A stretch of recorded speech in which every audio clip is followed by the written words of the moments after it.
Hi స్నేహితులారా, ఈరోజు ఈ టాపిక్ నాది కాదు, కానీ మాట్లాడుతున్నా.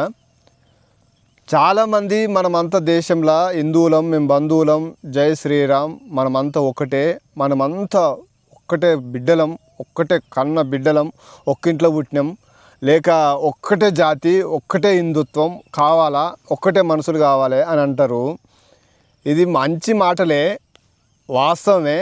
కానీ ఒక చిన్న పాపను ఒక రెడ్డోడు కులపిచ్చితో ఉగ్రవాదం చేసి చంపేస్తే ఒక్కోడన్నా మాట్లాడకొచ్చింది. మరా హిందువులం బంధువులం అంటారు.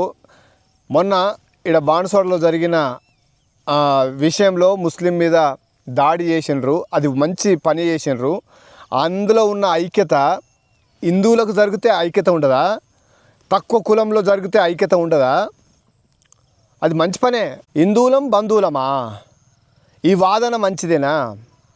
మంచిదైనప్పుడు మీరు ఎందుకు స్పందించకొచ్చిండ్రు? నేను చూస్తున్నా 3 రోజుల నుంచి ఒక్కోడన్నా స్పందించకొచ్చిండు, ఒక్కోడన్నా సపోర్ట్ చేయకొచ్చిండు. ఆమె దగ్గర పోయి ఓదార్చకొచ్చిండ్రు, సస్పెండ్ చేయకొచ్చిండ్రు. ఆ పోలీసులను పైసలు ఇచ్చి లంచాలు ఇచ్చి కొనుక్కుంటున్నారు. ఒక్కోనికి అన్యాయం జరిగితే పెద్ద తలకాయ ఉన్నాడు, పెద్ద రెడ్డి ఉంటే వాని తాత ఇవ్వడని కానీ తప్పే కదా, తప్పే మాట్లాడాలి కదా, తప్పును తప్పుగా ఖండించాలి కదా, మనిషిని మనిషిలాగా చూడాలి కదా. ఇట్లాంటప్పుడే కదా దేశం ఏమవుతున్నది. అసలు ఎందుకు స్పందిస్తలేదు? నా హిందువులం మనమంతా ఒక్కటే, ఏం గాడిద గుడ్డేం కాదు. మీరు పక్షపాతం చూస్తున్నారు, తేడాను చూపెడుతున్నారు, కులమును చూస్తున్నారు, వాళ్ళ రాజకీయాన్ని చూస్తున్నారు, డబ్బును చూస్తున్నారు. ఇది తప్పే కదా. ఇదే ఆ హిందువులం బంధువులు అయితే బంధువులకు ఏదైనా ఆపద వస్తే విడిచిపెడతారా? పక్కోడు అన్నదమ్ములము విడిపోతామా? కొట్టుకున్నా కానీ కలుస్తాం కదా. మరి అలాంటప్పుడు బంధువులం మనమంతా ఒక్కటే జాతి, హిందువులుగా ఉండాలి, దేశంగా ఉండాలి. మరి తక్కువ ఎందుకు చూస్తున్నావు రా భయ్?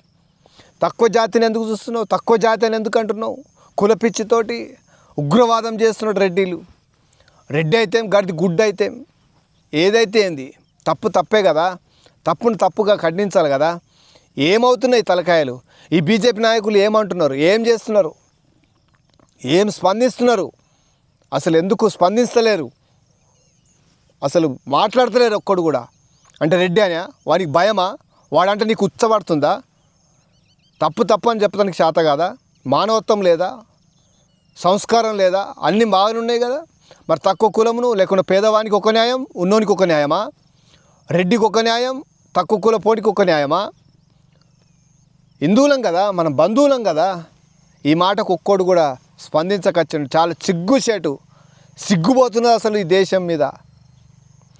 ఎందుకు పుట్టినాం రా బాయ్ ఇలాంటి సమాజంలో అనిపిస్తున్నది. తప్పు కదా. మాట్లాడతకొచ్చారు, నేను చూస్తున్నా. ఎవరన్నా మాట్లాడతారు, ఎవరన్నా స్పందిస్తారేమో. మాట్లాడరు, ఈ విషయంలో మాట్లాడరు, ఇలాంటి విషయాలలో మాట్లాడరు. ఓనికో అన్యాయం జరిగిందంటే, ఓ రెడ్డికో లేకుంటే ఓనికో పెద్ద కులమోనికో లేకుంటే డబ్బున్నోనికో అన్యాయం జరిగితే ఊరంతా ఉరికేస్తారు, వాణ్ణి తాగుతారు కదా. ఈ పేదవాడు ఏమి ఇయ్యలేడు కదా, వీందికి మాట్లాడరా? పేదవాని దిక్కు మాట్లాడరా? తక్కువ కులపోంతో మాట్లాడరా? వాని పక్షాన ఉండరా? ఇలాంటి ఎందుకు అర్థమవుతలేదు. ఏ దేశం ఎటుపోతుందో అర్థమవుతలేదు. మీరే స్పందించండి. మీకేమని అనిపిస్తే కామెంట్లో తెలియచేయండి. నాకు చాలా బాధాకరం. ఇది టాపిక్ నాది కాదు, కానీ ఒకరికి అన్యాయం జరిగితే రెడ్డి అయినా దొడ్డైనా ఏడైనా సరే ఎవడైనా సరే తప్పును తప్పుగా ఖండించి మనిషిని మనిషిలాగా చూసి మానవత్వాన్ని నిలబెట్టుకుంటున్న వాడే నిజమైన హిందువులం బంధువులం. అప్పుడు ఒక్కటిగా ఉండుండ్రి, అప్పుడు ఒకటిగా మాట్లాడదాం, గప్పుడు మాట్లాడుండ్రి. ఇలాంటి విషయంలో మీరు స్పందించకపోతే బంధువులం హిందువులం గాడిది గుడ్డేం కాదు. అసలు నాకు చాలా బాధేస్తున్నది. ఈ విషయంలో ఎవరు స్పందించలేదు. చాలా తప్పును తప్పుగా ఖండించినప్పుడు మన దేశం బాగుపడుతుంది, మనమంతా ఐక్యంగా ఉంటాం. మీరు మాట్లాడకపోతేనే కదా వాళ్ళు వేరే మతాలకు వెళ్ళిపోతున్నారు. అప్పుడు ఓర్వరు, ఇట్లా స్పందించరు. మరి ఇంకేమిడికిరా భయ్ మీరు? మీతోటి ఏం అవసరం ఉంటుంది భూమి మీద? సమాజానికి ఏం అవసరం? తక్కువ కులపోనికి ఏం అవసరం? పేదవాడికి ఏం అవసరం? వాడికి నచ్చినట్టు బతుకుతాడు. నచ్చినట్టు బతకొద్దు, మీరు స్పందించరు. అన్యాయం జరిగితే న్యాయంగా చెయ్యరు. మర్ర ఇంకేమన్నా అంటే మనం అంత బంధువులం అంటారు. చాలా పొరపాటు. ఈ బీజేపీ వాళ్ళు అయితే అసలు ఎక్కువ శాతం ఇదే మాట అంటారు, హిందువులం బంధువులం మనమంతా ఒకటే. కులగజ్జినోళ్ళు, కులగజ్జిని చూసేటోళ్ళు, కులమును పేదరికాన్ని చూసి మాట్లాడేటోళ్ళు. న్యాయం మాట్లాడుండ్రి, వాస్తవాన్ని మాట్లాడుండ్రి. పేదవాడు ధనికుడు కాకుండా పెద్ద కులం తక్కువ కులం పక్కన పెట్టి మనుషులుగా మనిషిని అన్యాయం జరిగింది, నేను మా హిందువులు మేము అంత ఒకటి అని గప్పుడు పోరాడుండ్రి. గప్పుడు మీరు పరిచినట్టు, సమాజాన్ని బాగు పెట్టినట్టు, సమాజాన్ని గౌరవించినట్టు. అంతే నా ఉద్దేశం. చాలా బాధేస్తుంది, ఇంకా టైం ఎక్కువైపోతుంది. సరే, థ్యాంక్ యూ. జై హింద్, జై భారత్, వందే మాతరం. అందరు బాగుండాలి, సర్వజన సుఖినో భవంతు అని పెద్దలు అన్నారు. కానీ మీరు మనుషులను చూసి మాట్లాడేటోళ్ళు, పక్షపాతులు, ఉగ్రవాదులు ఎవరన్నా ఉన్నారంటే ఇట్లా తేడాను చూసేవాడే ఉగ్రవాది, నిజమైన ఉగ్రవాది. సరే, బాయ్.